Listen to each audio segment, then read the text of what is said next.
আমি নরমালি এইভাবে ইন্ট্রো করি না, কিন্তু আমি এখন ঝুলছি একটা গুহার 100 ফুট নিচে, যেটা মাটির নিচে 5 কিলোমিটার জুড়ে বিস্তৃত আছে। আর আমরা এটা পছন্দ করি বা না করি, যখনই আমি আর আমার বন্ধুরা মাটি টাচ করলাম, আমরা অফিসিয়ালি এখানে আগামী 7টা দিন কাটাতে চলেছি। বাবারে, এটা আমার জীবনে করা সবথেকে ভয়ঙ্কর জিনিস। প্রথমত, আমাদের এখন এখান থেকে অনেকটা দূরে যেতে হবে। কেন? যদি ঝড় বৃষ্টি হয় তাহলে এই পুরো জায়গাটা জলে ভরে যেতে পারে, আর সমুদ্রের মতো ঢেউ এসে সবাইকে ভাসিয়ে নিয়ে যেতে পারে। সেই জন্য আমাদের আরো ভিতরে যেতে হবে একটা বেস ক্যাম্প বানানোর জন্য। ভাই এটা পুরো পাগলাম। এটা একটা অন্য জগৎ মনে হচ্ছে। এই কেভ এন্ট্রান্সটা হয়তো দেখতে সুন্দর, কিন্তু দেখে যা মনে হচ্ছে আসলে তা নয়। আর আমরা হয়তো জানি না যে আগামী 7টা দিন আমাদের জীবনের সব থেকে কঠিন সময় হতে চলেছে। সব থেকে বাজে ডিসিশন। ঠিক আছে, আর কিছুক্ষণের মধ্যেই অন্ধকার হতে চলেছে। ক্যাম্প না করলে আমরা বিপদে পড়বো। আমরা কোথায় যাচ্ছি সেটা কি বলবে? আমাদের ক্যাম্প সেটআপের জন্য একটা ফ্ল্যাট গ্রাউন্ড খুঁজতেই হবে। কেভের ভেতরে ঢোকার পরে আমরা এমন একটা জায়গা খুঁজে পেলাম যেটা অনেকটা উঁচুতে থাকায় আমরা জল থেকে সুরক্ষিত থাকতে পারবো। তার মানে এটা ক্যাম্পের জন্য পারফেক্ট। পারফেক্টটা একটু বেশি হয়ে গেল। মোটামুটি বলা যেতে পারে। ঠিক আছে, ক্যাম্পের জন্য মোটামুটি। প্রথম দিনের বাকিটা আমরা কাটিয়ে দিলাম আমাদের জিনিসপত্র আনতে। প্রত্যেকটা ব্যাগের ওজন প্রায় 80 পাউন্ড। আর যেমনটা তোমরা ফুটেজে দেখছো, আমরা এটা করতে 4 ঘন্টা লাগিয়ে দিলাম। এখান থেকে যাওয়া খুব কঠিন। তারপরে আমরা সবাই বেস ক্যাম্পে ফিরে গেলাম। ঠিক আছে, আমরা এখানে লাইট লাগিয়ে দিলাম। আমাদের সব জিনিসপত্র হোম বেসে চলে এসেছে। একটু ক্যামেরাটা ওদিকে দেখাবে? ওদিকটা কিন্তু ভয়ানক অন্ধকার, আর সবসময় এরকমই থাকবে। তাই আমরা ক্যাম্পিং গ্রাউন্ডের জন্য খুব বেশি কিছু করতে পারলাম না। কটা ফুটো করে দড়ি টাঙিয়ে দিলাম। এটা ধরো আর ওঠো দেখি। মনে হচ্ছে আমাদের হ্যামকগুলো ভালোই সাপোর্ট পাবে। আর তারপরে আমাদের সার্ভাইভাল গাইড জোয়ের সাহায্যে আমরা হ্যামক টাঙালাম। এই সরু দড়িটা আমার হ্যামকটাকে ধরে রাখবে। হ্যাঁ, ডিনার খেয়ে আমরা প্রথম রাত্রি ঠান্ডার জন্য তৈরি হলাম। আমি মিথ্যে কথা বলবো না, আমি যতটা ভেবেছিলাম তার থেকে এই হ্যামকটা অনেক বেশি কমফোর্টেবল। এই আমি তো আমার চমকেই হাতটা তো গেছিলাম। বড় কেন ভাই? এই কেভটা 2.5 কিলোমিটার ডিপ, আর আমরা এখন এন্ট্রান্সের কাছেই ক্যাম্পিং করছি। কাল আমরা অনেক কিছু এক্সপ্লোর করব। তোমরা কেমন ঘুমালে? ভয়ঙ্কর। ঘুমই হয়নি। এটা সত্যি একটা অস্বস্তিকর পরিবেশ। কেবের উপর থেকে অনবরত আমাদের উপরে জল পড়েই যাচ্ছিল, তাই উপরে একটা প্লাস্টিক চাপালাম, কিন্তু তাও আমাদের হ্যামকের উপরে জল পড়েই যাচ্ছিল। একটা আইডিয়া আছে, চলো শেল্টারগুলোকে ভালোভাবে তৈরি করি। আমার মনে হয় এই প্লাস্টিকগুলোকে জুড়ে দিলে আর জল পড়বে না। বাহ, তুমি তো জিনিয়াস। আমি শুধু একজন ইউটিউবারই নয়, ঠিক আছে? আমার হ্যামকটা এটার উপরে ঝুলছিল। মানে দেখো, আমি আরেকটু হলে হ্যামক থেকে নেমে পড়ে যেতাম। আর আমরা সেই সময় এটা বুঝতেই পারিনি যে এই গর্তটা প্রায় 40 ফুট গভীর। তাই যখন আমি আর শন প্লাস্টিকগুলোকে জুড়ছিলাম, তখন ম্যাক আর কার্ল এই গর্তটা কতটা ভয়ঙ্কর সেটা দেখতে গেল। আমার হ্যামকটা দেখতে পাচ্ছো? ওখানে আমি ঘুমোচ্ছিলাম। এদিকটা দেখো। আর যেহেতু এই কেভে সব একই রকম দেখতে, তাই আমাদেরকে ফলো করা অনেকটাই কঠিন ছিল। এই ম্যাপে তোমরা আমাদের হোম বেস দেখতে পারবে, আর দেখতে পারবে ওরা ওখান থেকে কত দূর যাচ্ছে। হ্যাঁ, এটা তো খুবই ভয়ঙ্কর। ভাই এটা পাগলামো। আর যখন ছেলেরা র্যান্ডমলি এক্সপ্লোর করছিল, তখন আমি আর শন ক্যাম্পে কাজ করছিলাম। এই স্লিপিং ব্যাগটা এখানে কেন পড়ে? কারণ এটার থেকে পিয়ের গন্ধ বেরোচ্ছে। ইয়া, এটার থেকে শেখা উচিত স্লিপিং ব্যাগ ভাড়া নিতে নেই। আমরা স্লিপিং ব্যাগ কেন ভাড়া আমি- নিয়েছি? কেন আমি আমরা জানি না। স্লিপিং ব্যাগগুলো কিনে আনতে পারলাম না? আর তারপরে আমরা এই দুটো প্লাস্টিককে জিপ টাই দিয়ে জুড়ে দিলাম। কিছু মনে করো না, এই দড়িটার উপরে আমার জীবন বাজি আছে। আর তখন ওইদিকে ম্যাক আর কার্ল তখন ওই গর্তের মধ্যে। ও মাই গড, ম্যাক! আর শেষ পর্যন্ত ওরা একদম নিচে পৌঁছে গেল। এই! আমি তো ভাবলাম সবাই ক্যাম্প নিয়ে কাজ করবে। আমরা শুধু দেখাচ্ছিলাম জায়গাটা কতটা ভয়ঙ্কর। না পড়লেই হবে, তোমাদের স্কিল নেই। আচ্ছা ঠিক আছে। আর যদিও ওদের এবার ফিরে আসা উচিত ছিল, কিন্তু কাল আর ম্যাক এটা কতটা গভীর সেটা দেখানোর চেষ্টা করলো। ভাই এটা দেখতে দারুণ লাগছে। তুমি কি নদীটাকে পার করতে পারবে? কিন্তু ওরা এটা জানে না যে এই রিভারটা এই কেভের গোটাটাই জুড়ে আছে। তার মানে এর মধ্যেও আমাদের কিছুটা সময় কাটাতে হতেই পারে। ওই তো ওরা এসে গেছে। এসো। তোমরা রান্না করে রেখেছো তো? হ্যাঁ, রান্না করেছি। ঠিক বলেছ। একটা নতুন বাড়ি, ঠিক বলেছি তো? একদম। এখন আমাদের একটা ছাদ আছে। আর এটা তো দারুণ। জিমি রান্না বেশ ভালোই আর করেছে। আমরা আমাদের ফায়ার পিটটাকে এই সুন্দর জায়গাটাতে নিয়ে এসেছি। জায়গাটা কেমন? বেশ গরম। আরামদায়ক। এই পাথরগুলো গরমটাকে ধরে রাখবে এবং ওপর থেকে যে পি পড়ছে সেগুলোকে আটকে দেবে। ওটা পি নয়। তাহলে ওটাকে কি বলবো? যদি জানি না, হয়তো বৃষ্টির জল হবে। না, এটা বৃষ্টি নয়, পাথর মানে ইয়ে তুমি- করছে। এই একটু উপরে দেখাও। তুমি মেঘ দেখতে পাচ্ছো? পাথর দেখা যাচ্ছে। এটা বৃষ্টি নয়, রক পি। Rock P. ঠিক আছে, রক পি। ঠিক আছে, এটা রক পি। আর একটা শুকনো রাত ঘুমিয়ে কাটাবার পরে আমরা ঠিক করলাম জো আমাদের সার্ভাইভাল এক্সপার্ট, তাকে নিয়ে আমরা কেভের শেষ প্রান্ত অব্দি যাব। Cave, cave! Cave, cave, cave! Cave. দেখা যাক আমরা কেভের কতটা গভীরে যেতে পারি। তোমরা কিন্তু মনে রাখবে আমরা সবেমাত্র কেভের এন্ট্রান্সের দিকেই আছি, আর আমাদের ইচ্ছা এই কেভের শেষ প্রান্ত অব্দি যাওয়া, অবশ্যই না মরে গিয়ে। ও মাই গড, এটা তো খুবই স্টিফ। আরে এটা তো সবে শুরু। আমরা কেভের আরো গভীরে এসেছি। তোমরা সবাই সাবধানে আসবে। এটা খুবই ছোট জায়গা, আমার মনে হয় না এখান থেকে আমি যেতে পারবো। কেভ এক্সপ্লোরের ইন্টারেস্টিং জিনিসটা হলো যা হোক করে আমাদের এই ছোট্ট ফাঁকগুলোর মধ্য দিয়ে এগিয়ে যেতে হবে। ও মাই গড, খুব ছোট জায়গা। আর তারপরেই খুব বড় একটা জায়গা আসবে, সেটা এতটাই বড় যে কিছু না দেখতে পাওয়ার জন্য এটা করতে হলো। ও মাই গড! এবার আমি সব দেখতে পাচ্ছি, এটা দুর্দান্ত। এটার তো অনেক আলো। ভাই জায়গাটা কতটা সুন্দর দেখো। বাপরে কি আলো, আমি তো তাকাতেই পারছি না। আমি তো অন্ধ হয়ে যাব মনে হচ্ছে। এ বাবা, এটা কি হলো? আমরা বোধহয় ঠিক মতো এটাকে ব্যবহার করতে জানতামই না। চলো এগিয়ে যাই। আর তাই আমরা এগোতে থাকলাম। এই যে এই জায়গাগুলো, এগুলো খুব ভালো ধরার এখানে? জায়গা। এগুলো ধরে এখান থেকে পা ঘুরিয়ে চলে আসতে পারবে। এইভাবে কি? একদম পারফেক্ট। জো সব থেকে ভালো কেভ গাইড। এভাবে কেউ গাইড করতে পারবে না। ঠিক আছে, এইবার ব্যাপারটা ইন্টারেস্টিং হবে। কি? এটা কি? এখান থেকে আমাদের ওয়েট শুট পরে সাঁতার কেটে যেতে হবে। গতকাল ম্যাক আর কার্ল এটা নিয়ে মজা করছিল, কিন্তু এই কেভে আমাদের পরের অ্যাডভেঞ্চারটা ছিল একটা প্রায় জমে যাওয়া নদীর মধ্যে। ও মাই গড, এটা তো পাগলামি! তার মানে আমাদের ওয়েট শুট পড়তেই হবে যাতে আমাদের হাইপোথার্মিয়া না হয়। আমরা এটা কেন করছি? এই এক্সপেরিয়েন্সটা তো জীবনে একবারই হবে। এটা করলে হয়তো আর নাও বেঁচে থাকতে পারি। আমাদের এই কেভের শেষে পৌঁছতে হলে আমাদের এই নদীর মধ্য দিয়ে, এই ছোট্ট ফাঁকগুলোর মধ্য দিয়ে সাবধানে ধীরে ধীরে এগিয়ে যেতে হবে। আস্তে আস্তে নামো, স্রোতের কারণে পা পেছনে টানতে পারে। ঠিক আছে, আমি তাহলে নামছি। তুমি ওই দেয়ালগুলো ধরে ধরে এগোতে থাকো আস্তে এটা তো আস্তে। খুব ঠান্ডা। তুমি পারবে জিমি। জানি না এখানে ঢুকতে পারবো কি না। জিমি, এবার তুমি জল থেকে উঠে দাঁড়িয়ে পড়ো। এটা সত্যি একটা পাগলামি। এখানে কি ঠান্ডা!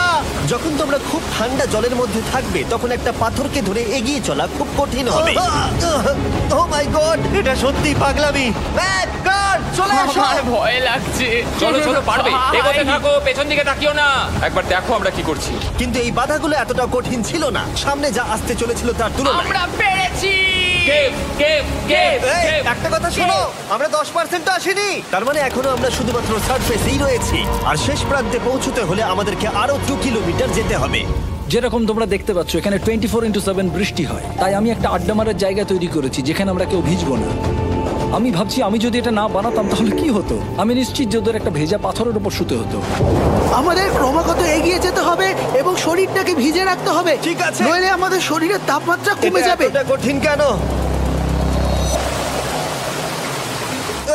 সব থেকে বাজে ব্যাপার হলো আমরা যতটাই দিকে এগোবো ততটাই আমাদের পিছন দিকে ক্যাম্পে ফিরতে হবে। আমাদের পরের বাধাটা হয়তো জলের মধ্যে নয়, কিন্তু তার মানে এটা নয় যে সেটা সহজ হবে। আরে এটা কি মাকড়সার জাল? কিন্তু আমি মাকড়সা দেখতে পাচ্ছি না তার কেন? মানে ওটা আমাদের উপরে আছে। আরে তোমার গায়ে, তোমার গায়ে। আমার বন্ধুরা বলতে বাজে, এই গেমটা মিস্টার বিস ভিডিওর মতো, যত এগোবে ততই কঠিন হবে। সত্যি কথা বলতে যদি আমাদের সাথে জো না থাকতো আমরা মরেই যেতাম। আর 3 ঘন্টা পরে জো আমাদের জন্য একটা বাজে খবর নিয়ে এলো। জল অনেকটা বেড়ে গেছে আর আমরা অনেকটা সময় লাগিয়ে ফেলেছি, তাই আজকে আমাদের আবার ক্যাম্পে ফিরে যেতে হবে। আমি মানবো না। তুমি সেফটি এক্সপার্টের কথা অমান্য করতে পারো না। আমি এটা মানবো না। সত্যি কথা বলতে আমাদেরকে ফিরতেই হতো, কারণ এর আগে আমরা শুট করতে অনেকটাই সময় নষ্ট করে দিয়েছি, তারপর ফ্লেয়ার নিয়ে খেলেছি, তাই আমরা ফিরে যাচ্ছি আর এই মিশনটা আমরা পরের দিন আবার শুরু করব। শন, আমরা এসে গেছি। আরে তুমি এখানে কি করছিলে? এখন তোমরা কেউ ভিজবে না। আমি তো জানতামই না এই লাইটগুলো আমরা এনেছি। এগুলো দারুণ লাগছে তাই না? দুঃখের বিষয় আজকে আমরা মাত্র 20% এগোতে পেরেছি, কিন্তু বিশ্বাস করো আমরা শেষ পর্যন্ত অবশ্যই যাব আগামী কয়েকদিনের মধ্যেই। আমার মনে হয় না। কোনোদিনই হবে না। আমি তো বললাম। আমরা ডে 4টা রেস্ট নেব আর ডে 5-এ চেষ্টা করব এই কেভের শেষ অবধি যাবার। দেখা যাক কি হয়। ডে 3-তে মজা হলো, কালকে আবার দেখা হচ্ছে। আর কেভের ভিতরে 3টে খুব বাজে রাত কাটাবার পরে পরের দিন সকালে আমাদের মাথায় শুধু একটাই কথা আসছিল, আমার একটা হট শাওয়ার চাই, তবে আমি এখন একটু শান্তি পাবো। ও এখন শাওয়ার পেলে কিন্তু দারুণ হয়। আমি চান করিনি প্রায় 3-4 দিন হয়ে গেল। তোমরা নিশ্চয়ই জানো কেভের মধ্যে শাওয়ার করা সম্ভব নয়। আমাদের অনেকটা পথ হেঁটে সাবধানে আগের রিভার বেডের কাছে পৌঁছতে হলো। ও মাই গড! আমি আমার ব্রেনকে ফিল করতে পারছি। আমি এভাবে ব্রেনকে ফিল আমার করিনি। কপালটা জমে গেল পুরো। চলো ড্রোন দিয়ে মাথার চুলগুলো শুকিয়ে নি। এদিকে এসো ড্রোন। ও দাঁড়াও দাঁড়াও দাঁড়াও, এটা কিন্তু কাজ করছে। হ্যাঁ, দারুণ কাজ করছে। ড্রোন থাকতে হেয়ার ড্রায়ারের কি দরকার? আর চুল শুকানোর পর আমরা জোয়ের সাথে জার্নির প্ল্যান করতে বসলাম। এটা কি জো? এটাই কেভের ম্যাপ। আগেরবার আমাদের থামতে হয়েছিল কারণ জল খুব জোরে বইছিল। এখন বৃষ্টি কম হচ্ছে, তাই কালকে আমরা নিশ্চয়ই এই কেভের শেষে পৌঁছে যাব। এটা ভয়ঙ্কর হতে চলেছে। প্রথমে আমাদের কালকে যেখান দিয়ে গেলাম সেখান দিয়ে আগে যেতে হবে। জলের মধ্যে ঝাঁপ দিতে হবে এবং পাথর দেখে হাঁটতে হবে। এগুলো সবকটা আমরা যদি পার করতে পারি তাহলে আমরা গ্লো ওয়ার্ম চেম্বারে পৌঁছে যাব। কেমন দেখতে তুমি সেটা বলো না, আমি তোমাদেরকে সারপ্রাইজ দিতে চাই। তোমার মনে হয় আমরা পারবো? ওইসব বাদ দাও, আমরা ঠিক কালকে পৌঁছে যাবো। কালকের প্ল্যান আমরা চক আউট করে নিয়েছি। আমরা রেস্ট করছি আর ফেস্টিভ্যাল স্মোর্স খাচ্ছি আমাদের এনার্জি রিগেন করতে। সবাইকে চিয়ার্স। জো এই প্রথমবার ফেস্টিভ্যাল Oh, স্মোর্স দারুণ। খাচ্ছে। জো সত্যি কথা বলবে। এটা দারুণ, তাহলে ভালো লাগলো? দারুণ লেগেছে। আমরা এই চকলেটটা আগে কেন বের করিনি? এটা এমনি চকলেটের থেকে 10 গুণ ভালো খেতে। সত্যি কথা বলতে তোমরা যদি ফেস্টিভ্যালের সাথে স্মোর্স ট্রাই না করে থাকো তাহলে তোমরা মিস করছো।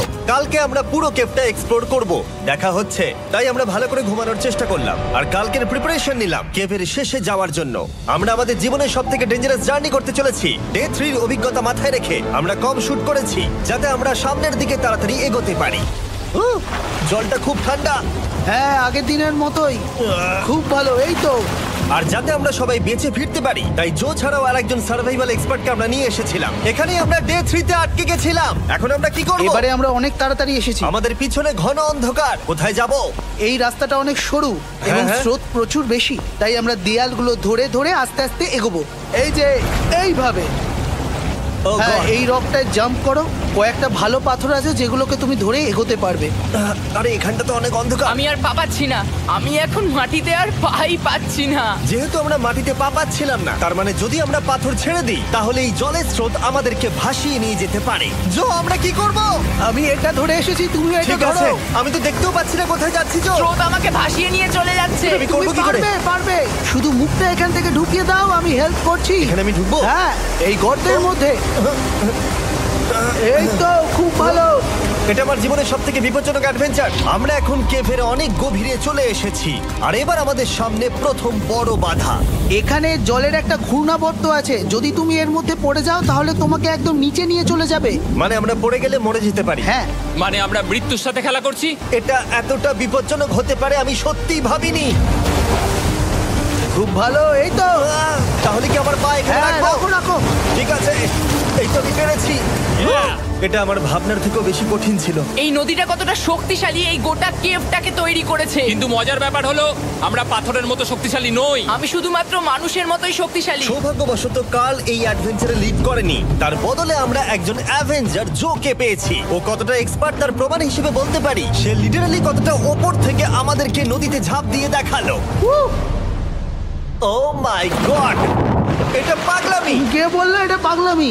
এটা তো আমার কাছে খুবই সহজ। আমি এটা করব। তুমি কোনোভাবেই এটা করতে পারবে না। আরে কি বলছোটা কি তুমি? আমি এক্ষুনি করতে চাই। চলো যাচ্ছি Joe. God speed back. Jimmy আমার সাথে যা যা করেছে তার কাছে এটা তো কিছুই নয়। 3, 2, 1।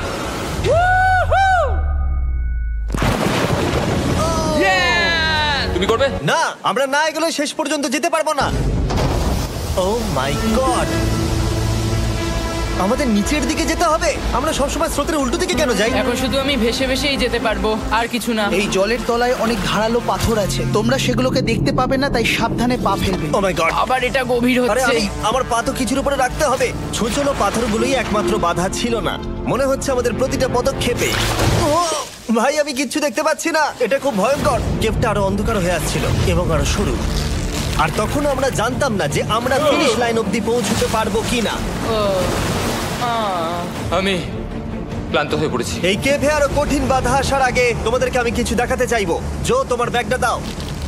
Thank you. তুমি জানো এর মধ্যে কি আছে? না, জানি না কি আছে। Brand new mister beast lab swamp. সত্যি কথা বলছি, গত 5 ঘন্টা ধরে যেহেতু আমি অনেক পরিশ্রম করেছি তাই কোনো মতেই এখন এটা আমি বলার মতো অবস্থায় নেই। তাই এটা শুট করার 1 মাস পরে আমি পুরো কেপ সেটটা তৈরি করলাম ফিউচার জিমি নেম ট্যাগ দিয়ে। তারপরে বললাম, হেই, আমি ফিউচার জিমি আর আমি এখন তোমাদেরকে বলবো brand new toy line of mister beast lab swamp সম্পর্কে। এটা একটা কালেক্টেবল টয় লাইন আর এখানে 119টা ইউনিক ডিজাইন ক্যারেক্টারও আছে যা তোমরা কালেক্ট করতে পারো। আর সবথেকে দারুণ ব্যাপারটা হলো কোন ক্যারেক্টারটা তুমি পেয়েছো সেটা জানতে হলে এই টিউবে ওয়াটার দিয়ে নাড়াতে হবে আর তোমার সোয়ামস তোমার সামনে চলে আসবে। আর আমি এটা ডেমনস্ট্রেট করতে এই বিশাল বড় টিউবটাকে বানিয়েছি। এই টিউবটাকে জল দিয়ে ভরে দাও। তোমাদের এত জলের দরকার নেই, এটা অনেক বড় বলে এত লাগছে। ঠিক আছে, এটা এখন জলে ভর্তি হয়ে গেছে। এবার এটাকে একটু নাড়াতে হবে। এটা কি আর নাড়াতে হ্যাঁ হবে? হ্যাঁ, অনেক নাড়ানো হয়ে গেছে। এবার জল ঢালো এখানে। জো ঢালছে। আর জল ঢালার পরে তোমরা দেখতে পাবে তোমরা কোন সোয়ামটা পেয়েছো। এটা সবথেকে রেয়ার হাইপোক্রোম, যেটা মাত্র 1000টা বানানো হয়েছে। জো, এটা তোমার। থ্যাংক ইউ সো এটা মাচ। চাই। আর এটা তোমার। কাল কি নেবে? আমার কাছে দুটোই ছিল। আর আমরা শুধু সোয়ামেই থেমে নেই, আমরা এই অ্যাকশন ফিগার প্যান্থার গুলো বানিয়েছি যেগুলো এই ব্রিফকেসে আছে। আর এই সোয়ার্মের মতো এই মিউটেটর যখন তোমরা কিনবে দেখতে পাবে এর ভেতরে কি আছে। কোথায় কিনবো? ভালো হয়েছে জিজ্ঞাসা করলে। মিস্টার বিস্ট ল্যাব টয়েস এখন তোমরা পৃথিবীর সব জায়গায় পেয়ে যাবে। এগুলো সব বেরিয়ে গেছে, তোমরা গিয়ে কিনে নাও। আর কেবের মধ্যে অনেক সমস্যা পেরোনোর পরে আমরা ফাইনালি পৌঁছে গেলাম গ্লো ওয়ার্ম চেম্বারে। ভাই এবার খুব ভালো লাগছে। ঠিক আছে টিম, তোমাদের গ্লো ওয়ার্ম চেম্বারে স্বাগত। এ তো দারুণ। এটা দারুণ লাগছে। ভাই এটা পৃথিবী মনে হচ্ছে না এখানে একদমই। যে আলো তোমরা দেখতে পাচ্ছ সেগুলো আসলে ছোট্ট ছোট্ট বায়োলুমিনেসেন্ট গ্লো ওয়ার্ম তৈরি করেছে। এটা দেখতে অনেকটা মিল্কি ওয়ে গ্যালাক্সির মতো লাগছে। ওয়াও! আর এই মুহূর্তটা, এই ভিউ, সত্যি বলতে এই ট্রেকের সমস্ত ক্লান্তি যেন দূর করে দিল। এখানে অবধি পৌঁছানো যেন সত্যি একটা অ্যাচিভমেন্ট ছিল। কিন্তু এখন আমাদের যাত্রা শেষ হয়নি, কারণ আমাদের এখান থেকে এখন বেস ক্যাম্পে ফিরতে হবে। আজকে ডে 6 হতে চলেছে, এখন ওরা আসেনি আর আমি খুব ক্লান্ত। আমার মনে হয় না আমি ভালো করে ঘুমোতে পারবো, ওদের জন্য খুব চিন্তা হচ্ছে। এই ট্রিপটা অনেকটাই সহজ ছিল কারণ আমরা স্রোতের সাথে ভেসে ভেসে যাচ্ছিলাম। আর যেহেতু তোমরা এই ট্রিপটা দেখেছো তাই আমরা এটাকে স্কিপ করলাম। কিন্তু সত্যি বলতে এই জার্নিটাও অনেকটা বেশি সময় নিল, কারণ আমরা ক্যাম্পে পৌঁছানোর আগেই 6 নম্বর দিন চলে এলো। শন, সবাই ঠিক আছে তো? আমার খুব চিন্তা হচ্ছিল। Happy day 6। ডে 6 খুব ভালো। এনার্জি বাড়াতে আমরা আগুনের উত্তাপ নিলাম এবং ফাইনালি আমরা কিছু খেতে পেলাম। এটা খুবই অ্যাডভেঞ্চারাস ডে ছিল। কালকে দেখা হচ্ছে, মানে আজকেই হয়তো। এটা হয় ডে কোনোদিন 6 হবে না। নাকি আজকে, না আমি জানি না। এত বড় ট্রেক সম্পূর্ণ করার পরে শারীরিকভাবে চূড়ান্ত ক্লান্ত হওয়া সত্ত্বেও জানি না কেন কিন্তু আমি একদমই ঘুমাতে পারছিলাম না।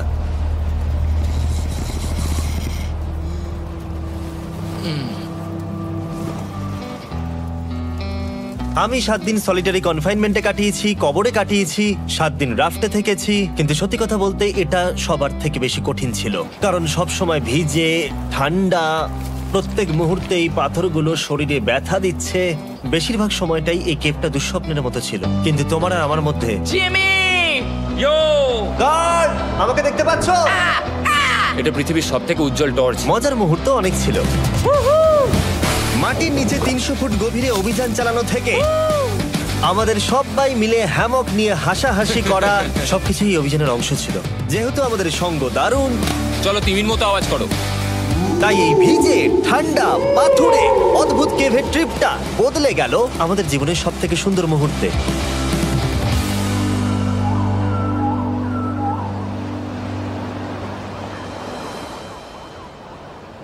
আমরা এখান থেকে যাব না যতক্ষণ না সবকিছু তোলা হচ্ছে। আর আমি সবকিছু বলেছি মানে সবকিছুই। চলো এবার বেরোনো যাক। আর যখন আমরা মাউথ কেভে আবার ফিরে এলাম, ভাই ওপরটা দেখতে দারুণ লাগছে। তখন জয়ের জন্য একটা সারপ্রাইজ ছিল।